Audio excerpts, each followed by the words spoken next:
না দীক্ষার চরণে, যিনি আমাকে এই ভক্তির রাজ্যটা কিনাইলেন,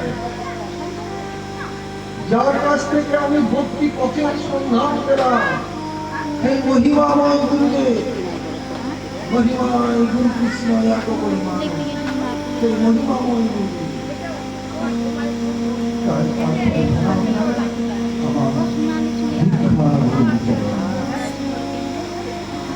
এবারে মহাজনেরা কি বলছেন দেখুন, মহাজনেরা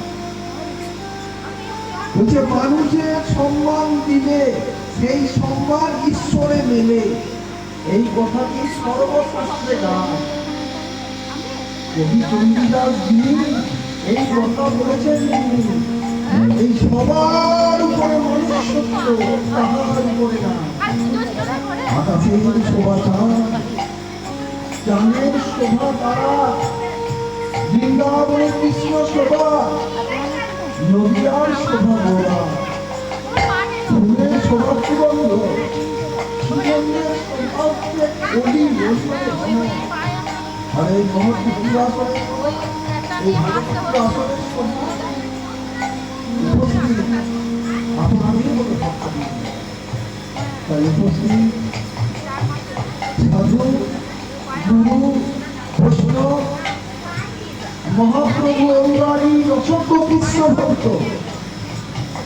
ও সাবিত্রী স্বরূপা মাতৃ জনগণের চরণে যারা আমার ভুল লিখিত প্রণাম।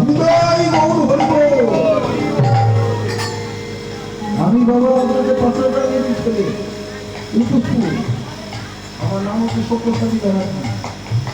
আমার বাবা এই গ্রামের মাস্টার মশাই ছিলেন, গোপীনাথ ব্যানার্জি না, এই গ্রামের মাস্টার ছিলেন। আমার এই ক্ষুদ্র সম্প্রদায়ের তরফ থেকে আপনাদের চরণে রইল বিনম্র প্রণাম।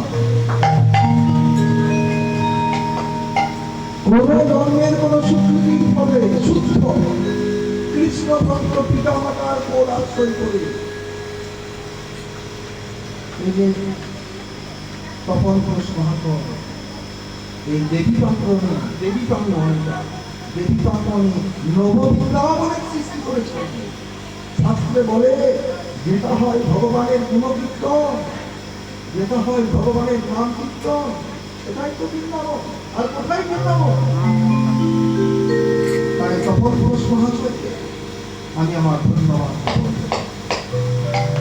এই ভাগবতে বলছে বিহীনানে দীনচেতসা, যার মনটা দিন হয়েছে তিনি একমাত্র ভাগবত পড়াতে পারেন। ভাগবতে আসক্ত, এই ভাগবতে আসক্ত সব গৃহীর পক্ষে সম্ভব না।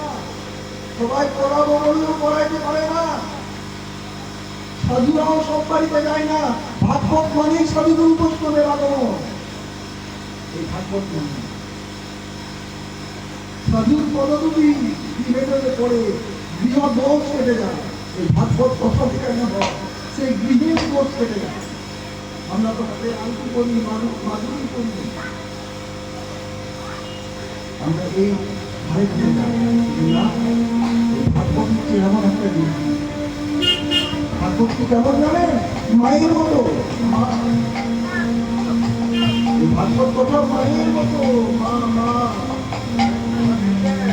মায়ের কাছে কোনো সন্তান গায়ে মন মুক্ত মেখে চলে আসে না। মন মুক্ত যদি মায়ের কাছে কোনো সন্তান মেখে চলে আসে, মা কি তাকে ফিরিয়ে দেবে? সবাই বলবে তোর ছোট্ট বন্ধু ঘুরে চলে যাবে, কিন্তু মা কি করবে? মা সেই শিশু সন্তানকে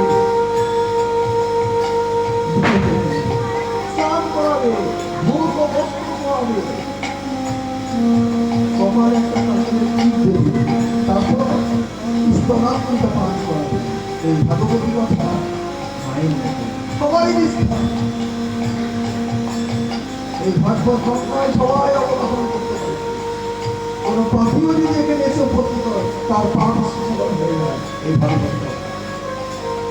যারা ভাগবত কষ্টে উদ্ধার করেছেন তারা জানেন এটা ভূতের অমঙ্গল হয়ে গিয়েছিল এই ভাগবত। তাহলে কিন্তু আসো আমার মুখের কথা না। বলছে জীবনম কৃষ্ণ ভজনম কৃষ্ণ পঞ্চদিনানি চোখে সাথে।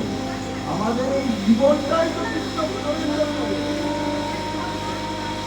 আমাকে এই যে আসনে বসতে বাবা, এই আসনে বসার যোগ্যতা আমার নেই,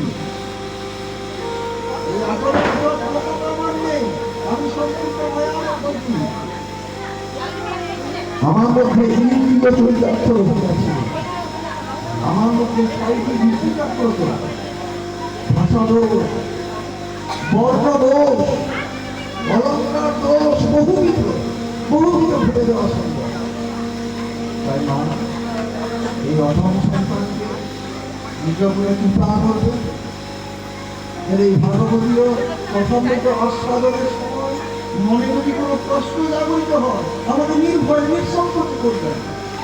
এই ভাগবত মহাপুরাণ এখানে উপস্থিত আছেন, তিনি সমস্ত প্রশ্নের মীমাংসা করবেন।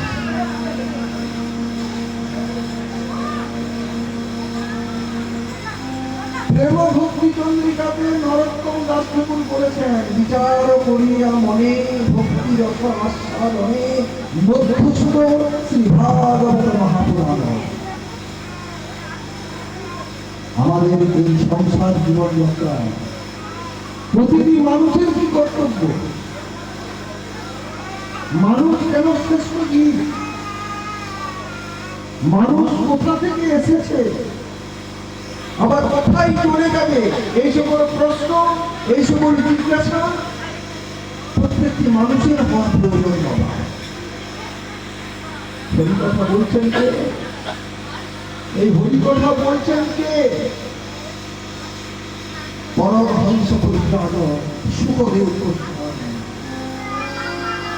শ্রোতার আসলে কে বসে আছেন? মা ধর্মরাজন পরীক্ষিত, যাকে শাস্ত্রজ্ঞ বেদজ্ঞ শাস্ত্রকে মহাভাগবতম বলে আখ্যা দেওয়া হয়েছে।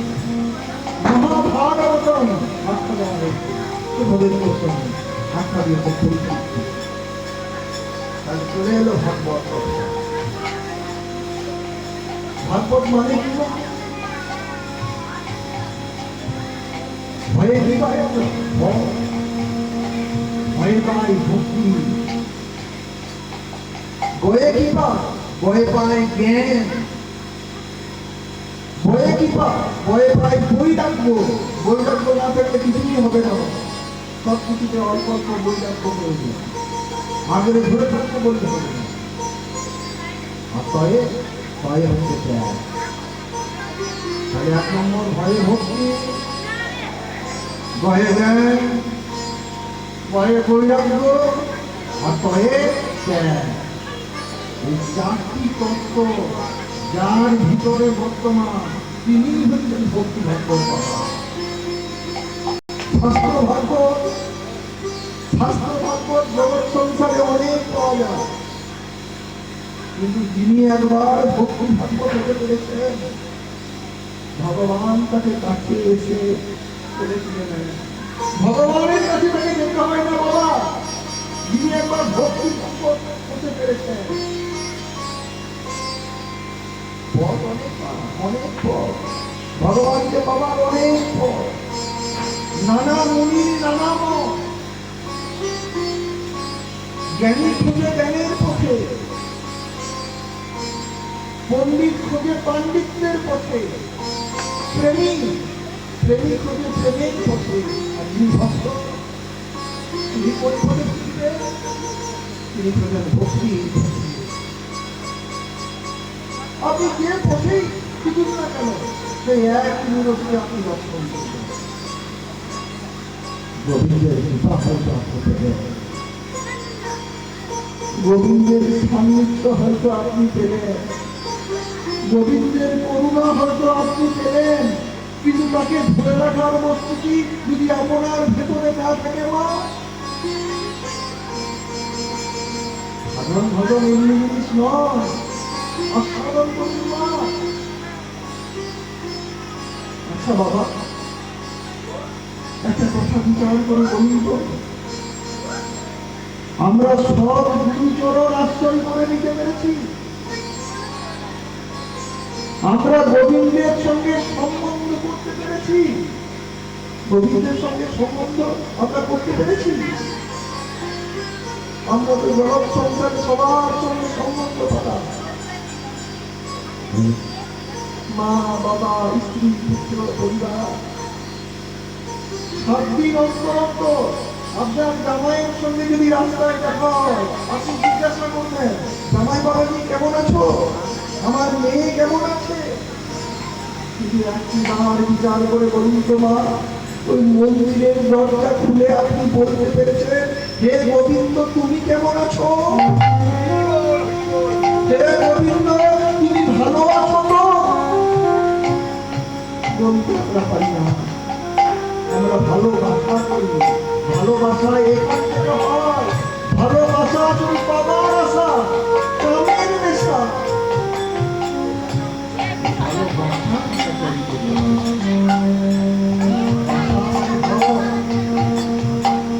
ভাষা মানে আশ্রয়। আশ্রয় যদি ঠিক না হয় বাবা, বিষয় আসবে, বিষয় চলে যাবে। ভালোবাসার মানুষটি আসবে, ভালোবাসার মানুষটি চলে যাবে। উপযুক্ত মূর্তিকে ধরে রাখতে গেলে উপযুক্ত প্রাপ্তির প্রয়োজন। তাই ঠাকুর রামকৃষ্ণদেব বলেছেন, যত মন তত পথ। তাই মা আপনাকেই ঠিক করতে হবে, আমি কোন রসে গোবিন্দকে ভুলে রাখবো। আপনাকে ঠিক করতে হবে কোন রসে আমি গোবিন্দকে বেঁধে রাখবো। শান্ত রসে বেঁধেছিলেন মুনি ঋষিগণ, দাস্য রসে বেঁধেছিলেন হনুমান, যিনি জগৎবাসীকে বক্ষ চিরে দেখিয়েছিলেন সীতারামের সেই প্রেমময় মূরতি। বাৎসল্য রসে অনেক জন বেঁধেছেন,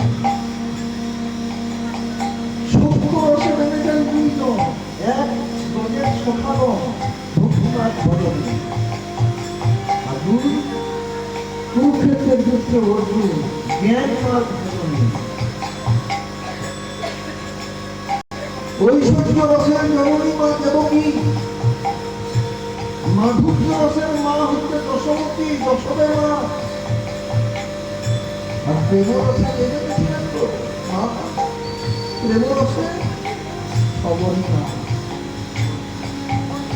চন্দ্রের মেয়ে সন্তান, অকাট মূর্খ, লেখাপড়া জানে না, অকাট মূর্খ, লেখাপড়া জানে না, কেবলমাত্র গুরুবাক্য শ্রবণ করে রামের জন্য জঙ্গল থেকে ফল মূল সংগ্রহ করে আনত।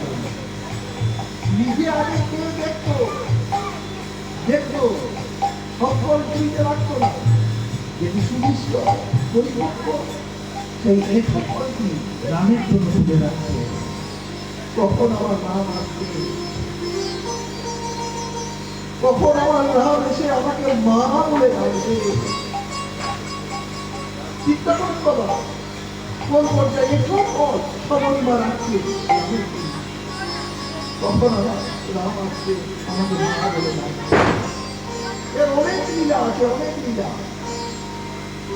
14 বছর বনবাসের পর মর্যাদা পুরুষোত্তম ভগবান শ্রী রামচন্দ্র যখন অযোধ্যার মাটিতে ফিরে আসেন না, 3 মাইল রন্ধন করে খেতে বসে, 3 মাইল ভালো করে রন্ধন করে খেতে বসে।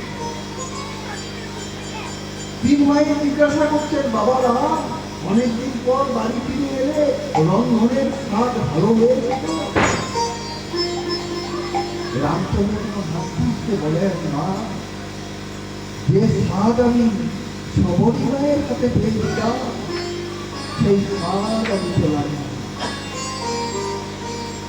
তদ্রূপ যদি কোনো কৃষ্ণ ভক্ত মাঝি করে এনে গুরু গৌরাঙ্গের সেবা লাগায়, সবরীমা যেমন রাম নামের দড়ি দিয়ে বেঁধে রামের জন্য জঙ্গল থেকে ফল মূল সংগ্রহ করে আসতো, তেমনি যদি কোনো নিগুণ কৃষ্ণ ভক্ত অহংকার শূন্য হয়ে, অহংকার করতে করবেন, অহংকার শূন্য হয়ে মাথু তৈরি করে আমি যুবরাকে ফেরা। তাহলে গোবিন্দ আমার 56 ভোগেও খুশি।